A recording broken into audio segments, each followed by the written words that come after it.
Welcome to today's episode of the L&D Clinic for HR professionals, proudly brought to you by Habify, experts in making sure your staff remember what you train them.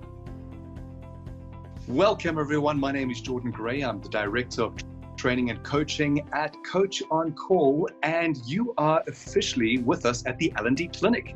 Today we have Yumna Tayob, who's the Head of Learning and Development at First National Bank. Thank you, Jordan. Thank you for having me. I'm excited to be here. It's great to have you on board. You've been the Head of Learning and Development at First National Bank for almost 2 years now. So you've got quite a bit of history with a large corporate. So how do you think L&D should position itself in the role that it plays in an organization? So, Jordan, something that I'm very passionate about and that we've been trying to inculcate as a cultural piece within our learning community here, F&B, is positioning as a trusted learning partner.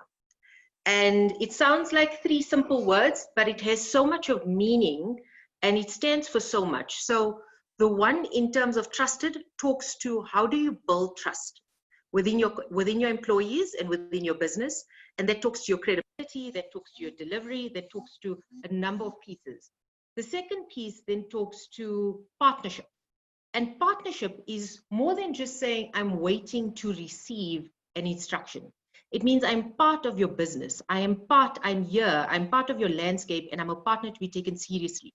The example I like to use is if you think of any partnership that you have, whether it's with your spouse, whether it's with siblings, whether it's with your kids, whether it's with your parents, at any point, you don't need to be that person in order to understand them and their needs.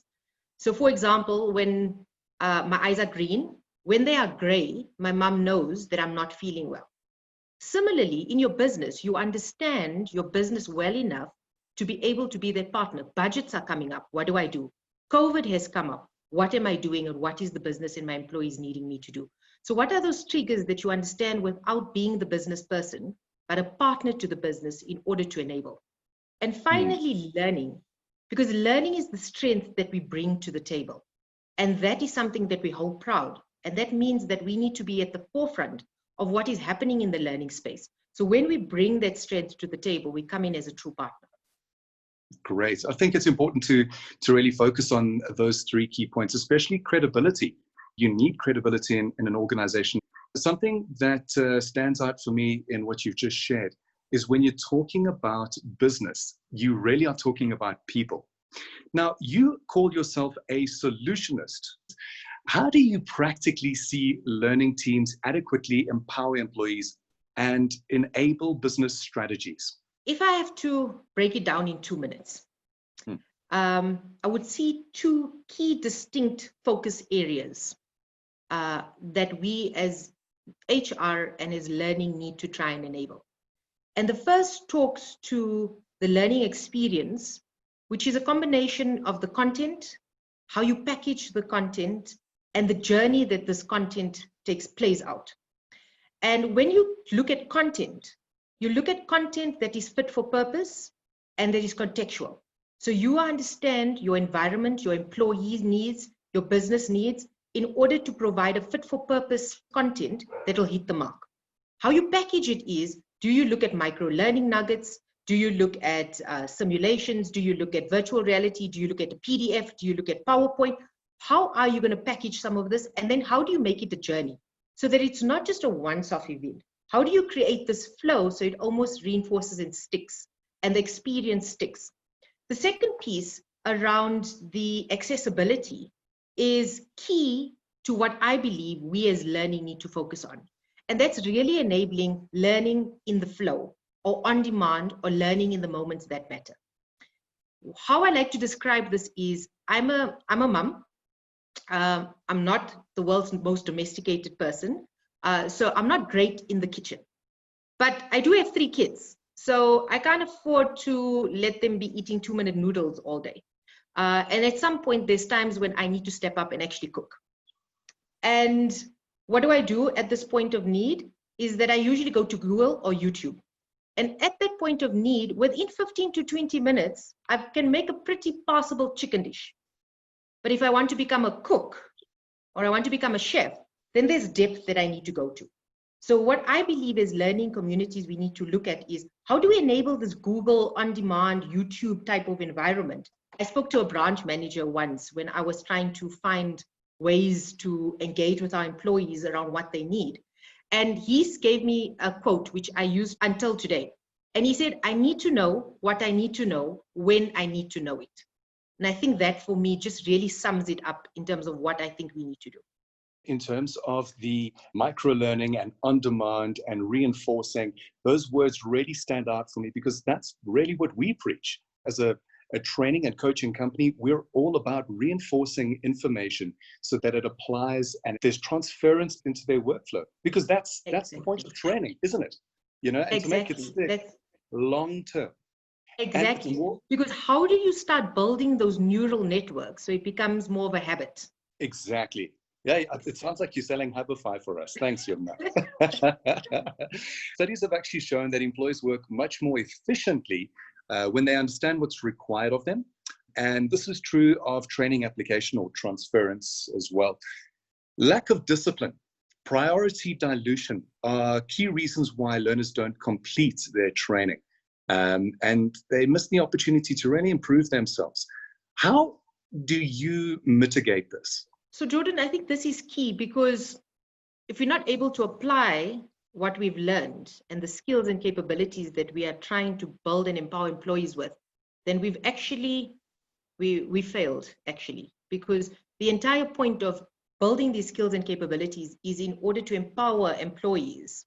I think there's 3 key points that I would say we need to focus on. And the first in which you spoke and which I've spoken to earlier is really around that learning experience. I don't only use the word learning journey because it's an experience across, and it's something that needs to be experienced so that people have opportunities to apply what they have done, but also to create and build that habit from a journey perspective over a period of time. When teams are looking at designing their learning experiences, there's 3 key things I think we need to focus on.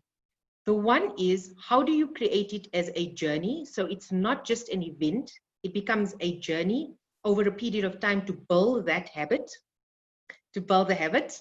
and also to give opportunities to actually apply what they are learning. So whether that be simulations, role plays, virtual reality, augmented reality, any opportunities to really try and apply what they are doing. That's the first thing. The second thing from a design perspective is, are there opportunities to influence the landscape that the employee is returning to? And what I mean by that is, how do we try and influence with the line manager that the employee has opportunities to really apply some of the skills they have learned? Or are there opportunities for them to do some job rotation or to become part of projects where they would have an ability to apply some of this? So maybe it's a resource within a particular key strategic project or an initiative that has been identified. So what are some of the key ways we can try and influence that environment so there's an ability to apply that? And the third piece is, what is the support that we can build in for employees after learning? Is it coaching? Are there particular job aids that can be utilized? Are there mentors? Is there more of a support in terms of being able to contact people within a period of time after the event? So those would really be the 3 key things I would say we would need to consider as part of the design process upfront. Would you consider that appealing to the different generations would form part of that? So what I found is people that want to learn have a hunger for knowledge. So it's more of a modern learner versus an aged learner. That being said, I do believe that digital natives have an advantage when it comes to digital platforms. And there is an opportunity to help empower employees that don't necessarily have access or weren't raised with digital platforms. And that could be from a generational piece, and it could be from a socioeconomic perspective as well. When you design your learning, how do you build that in? So I like to think of it almost like a tiered approach around what is the key nuggets that you need to know and need to be top of mind at a glance, and what is that micro nuggets that you need to know off the bat. And that almost comes as your first tier. Then your second tier is going into a little more detail to expand on these key nuggets and key takeout points. And the third piece is for those that really want to, on a Saturday evening, spend some time reading or going through some extra reading for their knowledge. So you're talking more on the depth of that knowledge. So it's not just a case of making that chicken dish, it's a case of learning how to cook. Yes, exactly. Yumna, we are in uncertain times. There's a lot happening at the moment. And what do you believe the future looks like? What do we need to do to prepare for the future? So it is uncertain times. I think even before COVID hit us, we were already in a space of digital disruption. And there was already a sense of the robots are coming. Now with COVID hitting us, and companies that have not been digitally enabled floundering significantly, it brings an even greater fear. And in terms of what does the future hold, I mean, if I look at reports from the World Economic Forum, if I look at reports from futurists like Bob Johansen that works with the Center for Creative Leadership, if I look at all of those type of studies and research, the research shows that the future is not really about the robots taking over. It's more of the augmentation or the coming together or the blendedness or blending of digital and human. So if you look at everything from a digital disruption perspective that has happened to date, it's all stemmed from a human need. If you look at Uber, it was because of a human need around cabs and taxis, and also the fact that it wasn't flexible, agile, and there was a monopoly. Similarly with Airbnb, in terms of opening up, so you've got this crowdsource function, it stems from a human need. And in terms of the opportunities that are out there, yes, it's closed off and will continue to close current roles as we see it. But there's also an entire vista and landscape of new opportunities that are coming to the fore. And if you look at it, if you had to go to a grocery store, I mean, in the 1950s or 60s, you would get milk that came from a cow. You go to a grocery store now, you've got full cream milk, you've got skim milk, you've got low-fat milk, you've got all of these different types of milk because it's opened up an entire new landscape based on individual needs. And if you look at the rise of the individual, that's where we're moving towards. Customers and employees want more contextualized, personalized solutions. And that's where we come in, where we're able to provide that and open up. So for me, in terms of what the future holds and how we need to prepare for that is do the research, understand what the future, what are the dots on the horizon, and then look at how we start enabling that within our business context from a people perspective.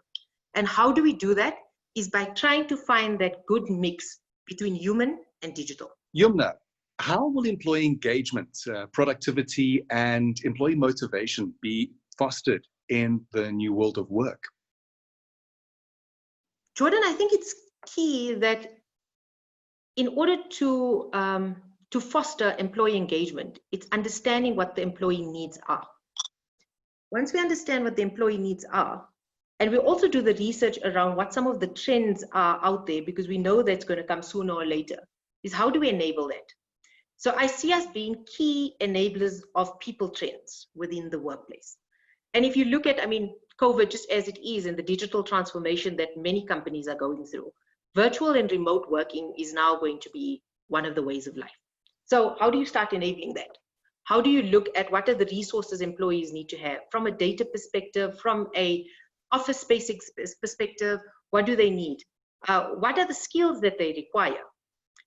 So there's multiple levels. When you look at the gig economy is coming, sort of freelance work, where employees might not just be only in one space, where and companies may not be able to employ a full-time employee, but you'd want someone with a particular skill set for certain pieces in time.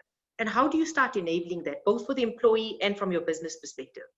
If you look at the type of environments that we're moving into, co-creative and collaborative spaces are where we want to go to, are what we need in order to thrive in this sort of new economy.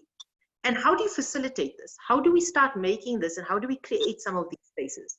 So definitely being top of mind of some of these key trends. And another one is wellness. So taking employee wellness into account is a big, big, big trend in terms of where we are going, particularly from a burnout perspective and mental wellness, not only the physical wellness aspects that we're looking at right now. I think that speaks into what a lot of people are feeling at the moment, referring to COVID-19, the uncertainty around it, the isolation that has come from lockdown. When you talk about wellness, often a lot of our challenges go unheard, and we tend to bottle them up, and it affects our performance long term and ultimately the business. Our economy needs us to be all guns blazing, but I think the repercussions of COVID-19 are still going to be felt for some time to come. Speaking into what you said earlier about, it being about the employee, about creating solutions for the employee, I think you guys are doing a great job in how you're approaching it. It comes down to listening. It's the research, and it's about listening, keeping your ear to the ground. Yumna, being in the HR industry for such a long time, I'm sure you've seen your fair share of challenges. And right now, we are pretty much in the midst of one of the biggest any of us have experienced. What advice do you have for other HR professionals right now that are maybe feeling a little bit insecure and unsure as to what the future holds? So Jordan, if I could sum it up in one word, it would be wellness. And the wellness talks to two pieces. The one is around ourselves and employees, because we too are employees. We are not completely isolated from what is happening. We also have those same fears. We also going through this turbulence. We also having to find our sea legs on this ship that seems to have been caught in this wild storm. And from a wellness perspective, it's also looking at how do I put back into my own pot so that I can give others.